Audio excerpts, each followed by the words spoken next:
ও নমস্কার, অমৃতকল্প পত্রিকায় আপনাদের স্বাগত জানানো হচ্ছে।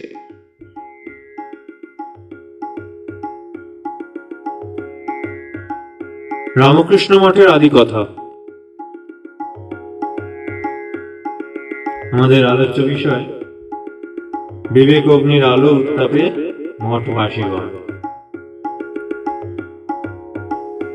বেলুর গ্রামে নিজস্ব জমিতে ও বাড়িতে মঠ স্থায়ীভাবে স্থানান্তরিত হয়েছিল 2রা জানুয়ারি 1899 সালে।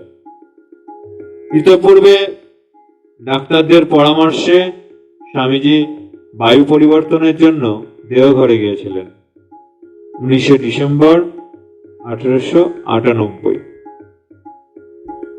সেখানে তার স্বাস্থ্যের অত্যধিক অবনতি হয়। টেলিগ্রাম পেয়ে স্বামী শারদানন্দজি ও স্বামী সদানন্দজি সেখানে উপস্থিত হন। স্বামীজি কিছুটা সুস্থ বোধ করলে স্বামী শারদানন্দজিকে সঙ্গে নিয়ে কলকাতায় বলরাম ভবনে চলে আসেন 22 জানুয়ারি 1899 সালে। শ্রীমতী ম্যাকলাউডকে 2রা ফেব্রুয়ারি 1899 তারিখের একটি চিঠিতে স্বামীজি লেখেন, বৈদ্যনাথে বায়ু পরিবর্তনে কোনো ফল হয়নি। সেখানে 8 দিন 8 রাত্রি শ্বাসকষ্টে প্রাণ যায়। মৃতকল্প অবস্থায় আমাকে কলকাতায় ফিরিয়ে আনা হয়। এখানে এসে বেঁচে উঠবার লড়াই শুরু করেছি। ডক্টর সরকার এখন আমার চিকিৎসা করছেন। এই চিকিৎসায় স্বামীজি দ্রুত আরোগ্য লাভ করেন এবং বেলুর মঠে উপস্থিত হন 3রা ফেব্রুয়ারি। নিজস্ব জমিতে মঠ স্থানান্তরের পর এটাই ছিল মঠে স্বামীজির প্রথম পদার্পণ, যা আমরা মঠের ডায়েরি থেকে সেই রকমই পেয়ে থাকি। কলকাতায় থাকতেই স্বামীজি সারা ভারতে আবার একটা আলোড়ন জাগাবার জন্য কাজে নেমে পড়েছিলেন।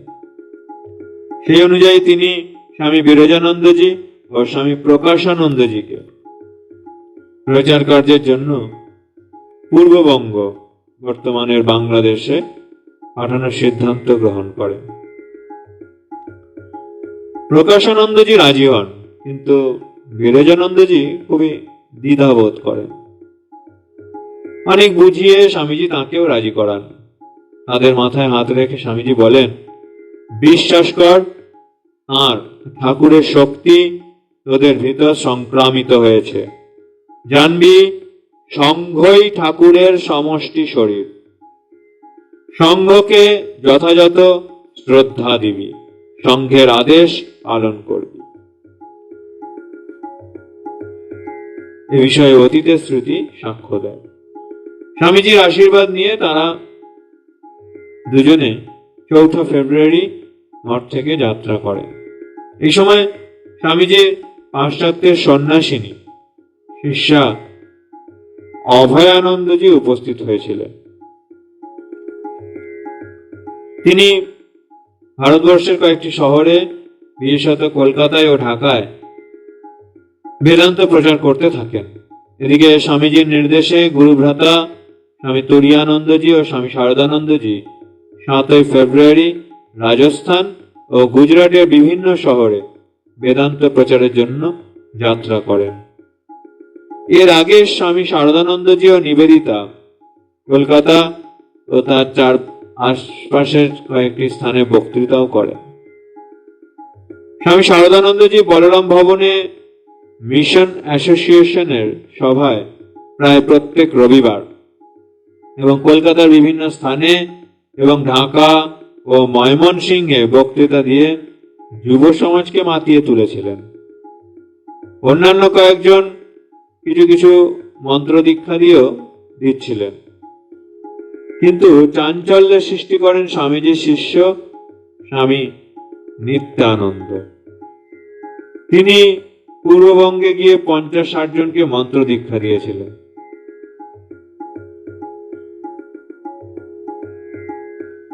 স্বামী প্রেমানন্দজির 6 মার্চ 1898 চিঠি এ বিষয়ে সাক্ষ্য দেয়। বাংলা ভাষাভাষীদের মধ্যে প্রচার কার্য সুগম হয়ে উঠেছিল। বাংলা ভাষায় পাক্ষিক উদ্বোধন প্রকাশিত হওয়ার ফলেই। স্বামীজির নির্দেশ ছিল, ঠাকুরের ভাব তো সবাইকে দিতে হবেই, অধিকন্তু বাংলা ভাষায় নতুন ওজস্বিতা আনতে হবে। আলমোড়া জেলায় মায়াবতী গ্রামে অদ্বৈত আশ্রম প্রতিষ্ঠিত হয় 19 মার্চ 1899 সালে। উদ্দেশ্য ছিল দ্বৈত ভাবের দুর্বলতা থেকে মুক্ত করে অদ্বৈত ভাবের প্রচার। সেখান থেকে একটা মাসিক ইংরেজি পত্রিকা প্রবুদ্ধ ভারত প্রকাশিত হতে থাকে। ইতঃপূর্বে স্বামীজির প্রেরণায় মাদ্রাজের তরুণ ভক্তবৃন্দ ইংরেজিতে ব্রহ্মবাদীর নামে একটি সাময়িক পত্রিকা বের করেছিলেন।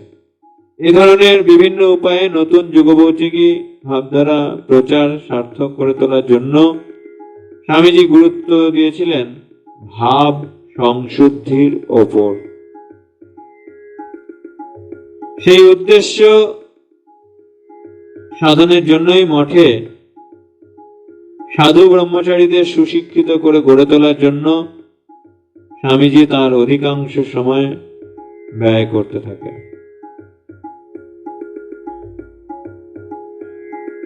মাদ্রাজে একটি সমিতি গড়ে তুলে একটি অসাম্প্রদায়িক নাম দেওয়ার জন্য স্বামীজি এই প্রবুদ্ধ ভারত নামটা প্রস্তাব করেছিলেন। কারণ এই নাম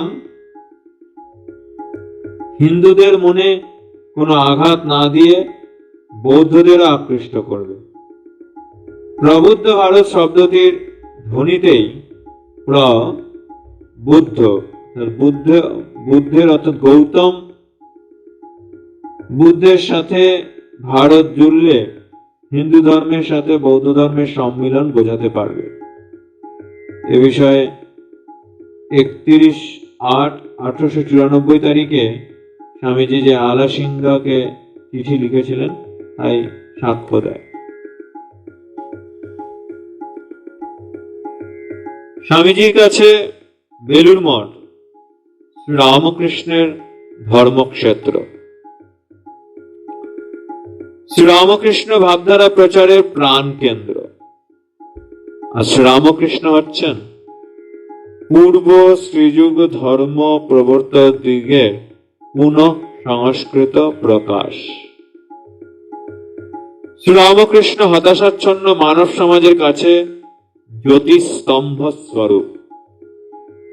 বেলুড় মঠ স্বামীজির অতি প্রিয় স্থান, কিন্তু বেলুড় মঠে স্বামীজির স্থূলদেহ অবস্থান সর্বসাকুল্যে 178 দিনের বেশি নয়। আমাদের আলোচ্য সময়ের মধ্যে স্বামীজি দ্বিতীয়বার আমেরিকা ও ইউরোপও গিয়েছিলেন। ভারতবর্ষে ফিরে তিনি মায়াবতীতে 2 সপ্তাহ কাটিয়েছিলেন। গর্ভধারিণী জননীকে নিয়ে পূর্ববঙ্গ ও আসামে গিয়েছিলেন। তাছাড়াও জাপানি শিল্পী ওকাকুরাকে সঙ্গে নিয়ে বৌদ্ধ গায়াতে গিয়েছিলেন এবং সেখান থেকে কাশিদামে হয়ে কিছুদিন বাস করেছিলেন। চিকিৎসার জন্য তাকে কখনো কখনো কলকাতায় যেতে ও 2-4 দিনের জন্য থাকতে হয়েছিল। অন্যথায় তিনি বেলুড় মঠ ছেড়ে কোথাও যেতে চাইতেন না। বেলুড় মঠে স্বামীজির উপস্থিতি কাউকে বলে দিতে হতো না।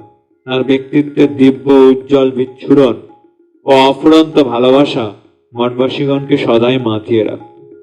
এক দিব্য ভাবে উদ্বুদ্ধ মঠবাসীগণ জপ ধ্যান পঠন পাঠন সেবামূলক কাজে ব্যাপৃত থাকতেন। তাদের ভাবময় জমাট বাঁধা গোষ্ঠী জীবন মঠের ইতিহাসে এক গৌরবোজ্জ্বল অধ্যায় সৃষ্টি করেছিল। ভারতবর্ষের আত্মা অভিব্যক্তি স্বামীজির সাথে পরিচিত হওয়ার জন্য বেলুড় মঠে লোকের ভিড় লেগেই থাকত। তাকে দেখবার জন্য তখনকার দুর্গম পথ ঘাট অতিক্রম করে মঠে এসেছিলেন বাল গঙ্গাধর তিলক, মহাত্মা গান্ধী, সখারাম গণেশ দেউস্কর, ব্রহ্মবান্ধব উপাধ্যায়, সাধু নাগ মহাশয়, পূর্ণচন্দ্র ঘোষ, মিসেস ওলি বুল, মিস ম্যাকলাউড, ফরাসি পণ্ডিত জুলবোয়া, জাপানি শিল্পী ওকাকুরা, বৌদ্ধ নেতা অনাগরিক ধর্মপাল প্রমুখ। অপরদিকে বেলুড় মঠে অবস্থানকালে স্বামীজিকে দেখা যেত তিনি বিভিন্ন ধরনের কাজকর্ম নিয়ে সদাই ব্যস্ত থাকতেন। কাজকর্মের মধ্যে মুখ্য ছিল তার গুরুদেবের আরুদ্ধ কার্যের সম্পাদন। তিনি একটি চিঠিতে লিখেছিলেন, I have many other thoughts to think, but they have all to go to the background before the all-absorbing mission, my master's work. স্বামীজির 22 মার্চ 1900 তারিখের লেখা 1900 খ্রিস্টাব্দে লেখা চিঠির একাংশ বিষয় সাক্ষ্য দেয়। প্রভু শ্রী রামকৃষ্ণের মিশন সম্পাদনের জন্যই তিনি প্রাণপাত পরিশ্রম করে চলেছিলেন। যদিও তিনি আন্তরিকভাবে বিশ্বাস করতেন যে রামকৃষ্ণের আবির্ভাবের ফলে আমরা কিছু করি বা না করি, তথাপি মহাযুগান্তর অবশ্যম্ভাবী। এ ধরনের বিবেক ও বৈরাগ্য সমন্বিত বিশ্বাসের দীপ্তিতে স্বামীজির নেতৃত্বে বেলুড় মঠে সৃষ্টি করেছিল এক অভূতপূর্ব প্রেরণাময় পরিমণ্ডল।